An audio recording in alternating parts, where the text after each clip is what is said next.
Soeharto adalah sosok pemimpin dengan karakter yang sangat kuat.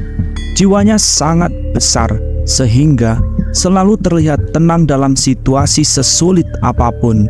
Beliau juga memiliki sifat kesatria, selalu ada dalam timeline proses kemerdekaan Indonesia bersama Presiden Soekarno dan Jenderal Sudirman.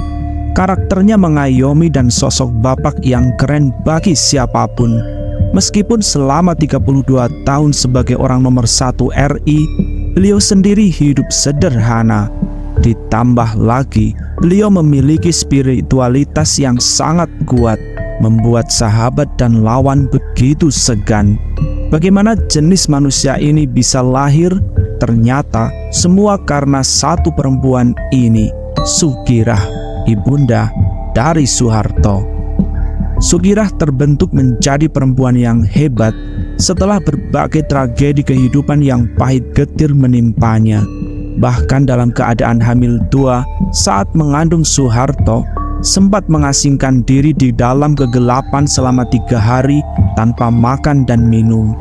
Jika bukan karena beliau sangat religius, dia sudah tumbang sejak lama. Bagaimana Sugirah bisa sekuat itu tetap di bumi semesta?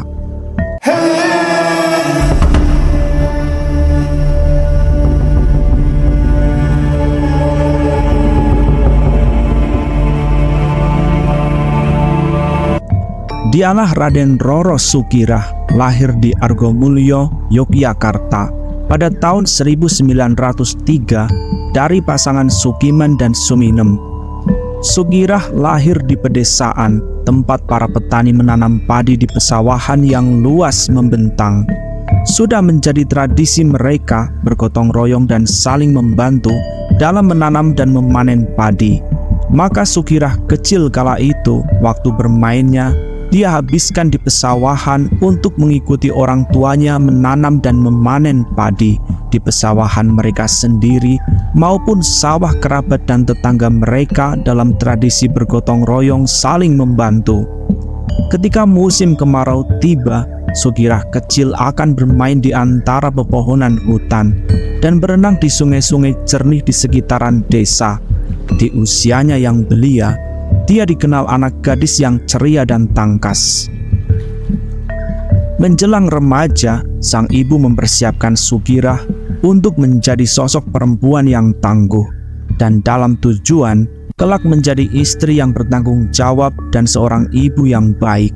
Maka Sugirah diajari memasak dan dibebani tanggung jawab untuk pekerjaan rumah. Bahkan diajari nilai-nilai tradisi perempuan bangsawan Jawa yang diwariskan dari leluhur mereka. Lalu dibiasakan untuk menjadi perempuan yang taat kepada orang tua, suaminya kelak, bahkan yang lebih tinggi, taat kepada Gusti Allah. Seiring berjalannya waktu, Sugirah tumbuh menjadi perempuan yang ulet, bertanggung jawab, taat beragama, dan sangat rendah hati. Meskipun lahir di lingkungan dengan tradisi keraton, di mana sistem strata masyarakat yang kental di keluarganya yang masih keturunan darah biru, Sugirah tidak pernah membeda-bedakan dan bisa membaur dengan semua kalangan. Pemikiran Sugirah hampir menyerupai Raden Ajeng Kartini.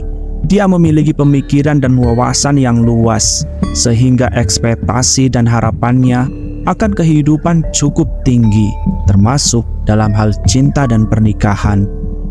Takdir tidak selalu seperti yang kita harapkan, karena satu dan lain hal, Sugirah yang waktu itu masih berusia 16 tahun, pada akhirnya menikah dengan seorang duda beranak 2 bernama Kertorejo.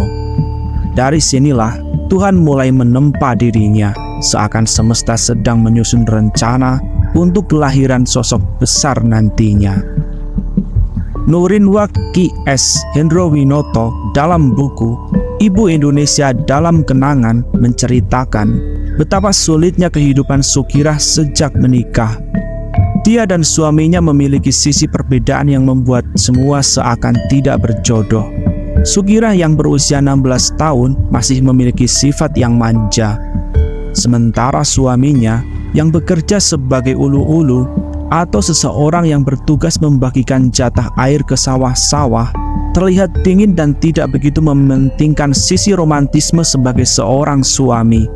Jadi bagi Sukirah, pernikahannya terasa hambar dan kosong. Ditambah lagi, suaminya memiliki kebiasaan bermain judi, sesuatu yang semakin bertentangan dengan prinsip dan nilai Sukirah. Perbedaan prinsip inilah membuat Sukirah merasa tinggal dengan orang yang salah. Lambat laun, kebiasaan buruk Kertorejo mencapai puncaknya dan membuat rumah tangganya semakin memburuk. Kertorejo menjual paksa perhiasan yang dimiliki istrinya untuk main perempuan dan berjudi.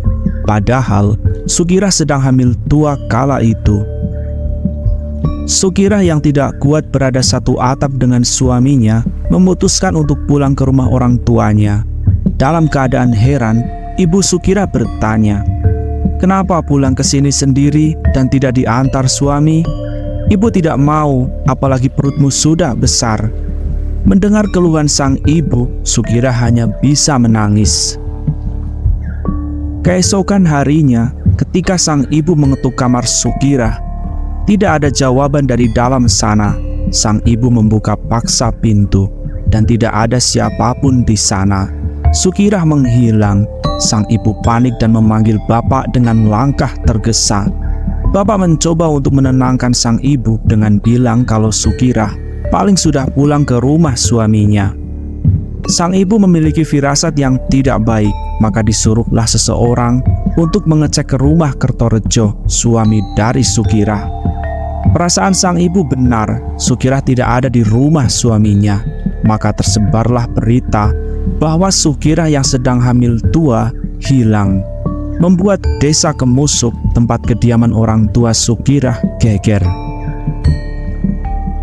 Di titik terendah ini, Sukirah tidak melihat kemanapun kecuali hanya kepada Tuhan. Sukirah adalah perempuan Jawa dengan segala atribut di dirinya. Dia mewarisi tekad leluhurnya, sebagaimana para leluhurnya memilih jalan tirakat atau lelaku untuk mencapai kemuliaan dan tingkatan spiritual yang lebih tinggi. Maka Sukirah menempuh jalan itu, jalan merayu Tuhan dengan caranya. Ternyata Sukirah masih berada di rumah orang tuanya. Dia bersembunyi di titik tergelap di sebuah kamar di ruang tengah yang disebut Sentong. Dalam persembunyiannya, Sukirah melakukan lelaku tapa dan puasa ngebleng, yaitu berpuasa tanpa makan dan minum selama 3 hari penuh. Bahkan selama itu tidak boleh tidur. Lelaku yang biasa dilakukan para leluhurnya. Seni merayu Tuhan untuk mengubah nasib.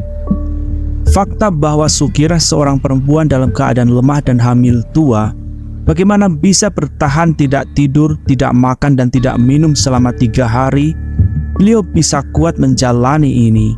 Yang jelas, ada tekad besar dan kuat mengapa beliau melakukan ini. Ternyata, Sukirah hanya punya satu keinginan, melihat betapa tidak beruntung dirinya. Dia menaruh harapan besar agar anak yang dikandungnya kelak akan membawa keberuntungan. Sukirah melakukan tirakat agar anak yang dikandungnya menjadi manusia hebat kelak. Ketika waktu 3 hari yang dijalaninya selesai, Sukirah keluar dari Sentong dalam keadaan lemas sekarat. Keluarganya segera merawatnya, memberi makan dan minum, dan memanggil tabib. Ketika Sukirah mulai membaik, ibunya dengan lembut menasehatinya. Pada 8 Juni 1921, akhirnya Sukirah melahirkan bayi laki-laki. Beliau menamainya Soeharto, yang berarti harta berkelimpahan. Harapannya, anaknya tidak akan hidup susah dan selalu diberi keberlimpahan dan keberuntungan harta. Tapi meski dengan kelahiran Soeharto, kehidupan Sukirah tidak berubah. Suaminya tetap seperti dulu, membuat tekanan psikis pada diri Sukirah semakin menjadi, hingga sampai menyerang raganya. Sukirah sakit dan membuat ASI-nya mengering dan menjadikan Soeharto terlantar tanpa ASI dari ibunya. Demi keselamatan anaknya, akhirnya Soeharto yang masih bayi kala itu dititipkan ke Mbah Kromo Dirjo yang masih kerabat dari Kertorejo. Di puncak kefrustasian dari Sukirah, pada akhirnya beliau mengambil jalan perceraian. Setelah berpisah dengan Kertorejo, Sukirah fokus memulihkan diri di rumah orang tuanya, memulihkan pikiran dan raganya, memperbaiki segalanya. Ketika waktu berlalu dan Sukirah telah pulih, dia berkenalan dengan seorang pria bernama Purnomo. Tidak berselang lama, mereka memutuskan untuk menikah. Setelah pernikahannya dengan Purnomo, Sukirah kembali mengambil Soeharto dari tangan Mbah Kromodirjo. Seakan Tuhan menjawab semua tirakat dan doanya. Kini, Sukirah menikah dengan sosok yang lebih baik. Bahkan kelak, putranya, Soeharto, benar-benar menjadi sosok manusia besar, presiden terlama di Indonesia, bapak pembangunan, dan pernah membawa Indonesia sebagai macan Asia, swasembada pangan di Asia.